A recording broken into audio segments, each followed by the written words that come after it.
अल्लामा इब्न कसीर ने अपनी किताब में इस अजीब घटना का तज़किरा किया है कि हिराक्ल के समय में एक रोमन लश्कर ने मुसलमानों का सामना किया और जंग में हार का सामना करना पड़ा। रोमनों की हार की खबर सुनकर उनके शहंशाह ने पूछा, जिस फौज से तुमने मुकाबला किया है उसके बारे में बताओ, क्या वे तुम्हारे जैसे इंसान नहीं थे? फौज ने जवाब दिया, हाँ, वो भी हमारी तरह इंसान ही थे जिनसे हमारा सामना हुआ। इस पर बादशाह दूसरा और सवाल पूछते हैं, अच्छा ये बताओ कि वे तादाद में ज्यादा थे या आप? सिपाहियों ने कहा, हम ज्यादा थे। शहंशाह ने तीसरा सवाल किया, जब वे भी तुम्हारे जैसे इंसान थे और तुम तादाद में ज्यादा थे, तो तुम्हारी शिकस्त की वजह क्या है?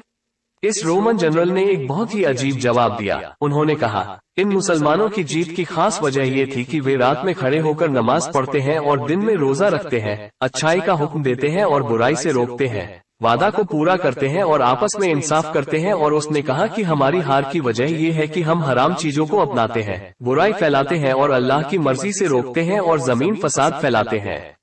ये सुनकर रोमन राजा हेराक्लिस ने कहा कि तुमने सत्य कहा है।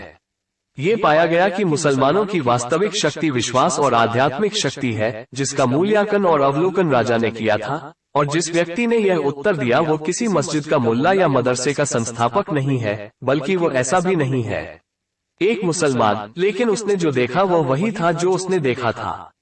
वो कैसे इनकार कर सकता था? यह वाज़ेह है। मुसलमानों को हुई इस जीत के लिए उनके पास न तो तादाद में बराबरी थी, न पूरे हथियार, सिर्फ ईमानी जोश।